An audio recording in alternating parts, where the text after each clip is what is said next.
Добар ден, драги ученици, и добре дојдовте на денешниот час во електронската училница.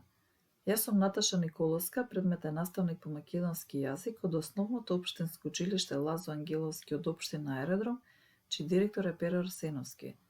Денешниот час е наменет за учениците од 9 одделение, а наставната единица е примери за вкрстена рима од учебник или друг вид литература.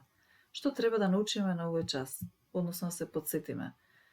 Да знаете да правите самостојна содржинска и структурна анализа на лирска песна, да умеете да анализирате лирска песна и да ја препознавате вкрстената рима, да го согледате значењето на употребата на римата во лирските песни и примена на стекнати знаења. Ќе следат примери за сите видови рими и за исполнување на целите на часот. Накратко да се подсетиме на почетокот. Што е рима? Римата е гласовно совпаѓање на исти слогови на крајот на два или повеќе стихови. Сега за видовите на рима. Според местото на акцентот во зборовите, римата може да биде машка, кога зборот е составен од еден слог, женска, кога зборот кој се римува или стихот е збор составен од два слога, и дактилска, кога зборот е составен од три и повеќе слогови. Ќе ги прочитаме наредните неколку примери за да ги согледаме веќе кажаните видови рима. Пролет чинам беше ноќубава, красна. Зборевме на сокак со младинска жар. За новиот човек што ко сонце јасно ќе изгрее славно на земниот шар. Извадок од песната за новата пролет од авторот Гого Ивановски, каде имаме примера на машка рима во оваа строфа. Жар, шар, забележуваме дека се едносложни зборови кај кои постои гласовно совпаѓање.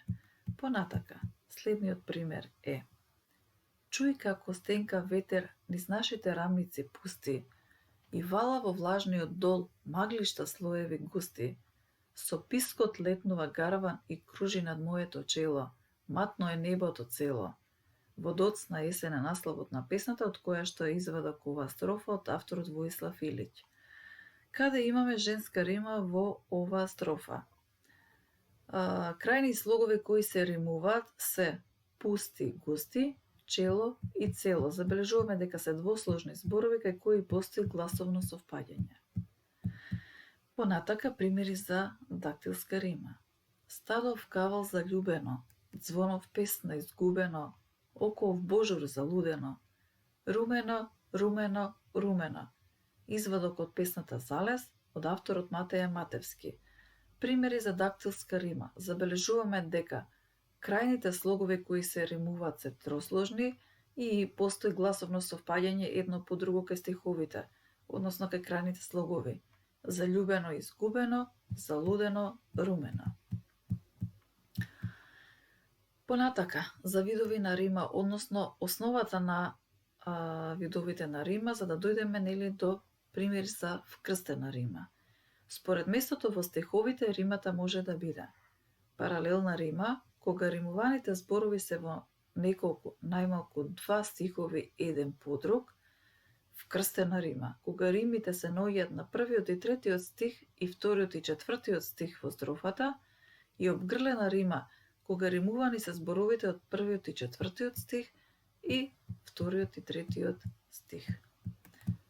Понатака следуваат примери од неколку песни каде што постои присуство на вкрстена рима. Два конца парај од срцето драги, едниот црне, а другиот црвен.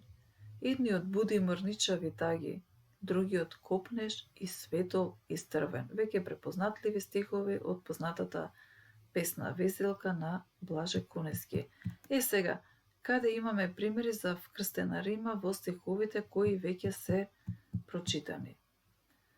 Забележавме дека гласовно совпаѓање постои кај крајните слогови драги и таги, тоа е првиот и третиот слог, и кај вториот и четвртиот црвен, стрвен. Да проследиме уште неколку примери каде што има присуство на вкрстена рима. Ах, таа убавина, тоа дивов крвта завивање. Кине, граба, сече, носи како лавина.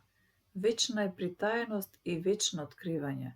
Извадок од песната Ах, таа убавина од Ацо Шопов. Вкрстена рима има помеѓу слоговите обележани со крајните стихови во строфава, обележани со А, тоа се првиот и третиот слог, бавина и лавина, и крајните стихови обележани со Б, завивање и лавина. Понатака следуваат примери од веќе споменатата песна Везелка од Блаже Куневски. Следната строфа е: Везилке, кажи како да се роди проста и строга македонска песна од ова срце што со себе води разговор ноќен во тревога бесна. Вкрстена рима има помеѓу првиот и третиот слог, роди, води, и вториот и четвртиот, песна, бесна. Уште неколку строфи од веќе споменатата Везилка. Везилке, крени наведена лика, погледај в небо во предпладне златно, се шири таму и чудесно блика твојата везба на синото платно.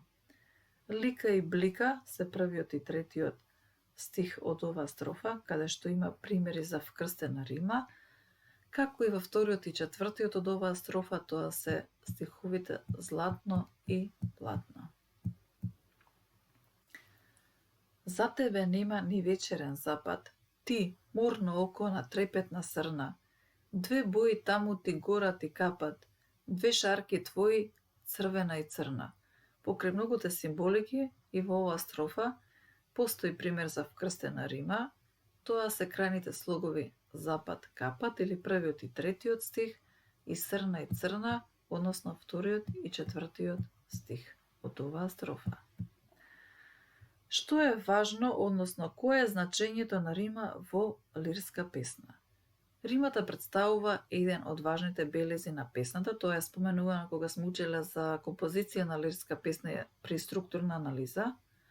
Таа помага за создавање на паузата, представува еден вид звучна стилска фигура, а слоговното соопаѓање во стиховите не е случајно, туку мотивирано од значењето на зборовите што се римуваат, а не од нивната етимолошка вредност. Кога веќе дојдовме на крајот од денешниот час, како заклучок, односно дали ги исполнивме целите за овој час?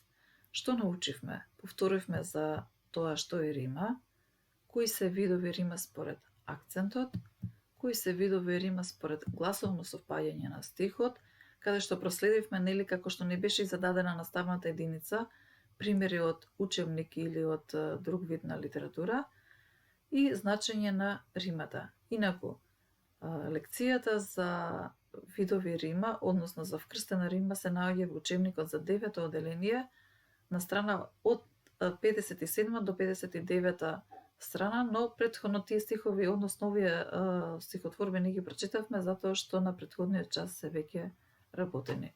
Ви благодарам на вниманието.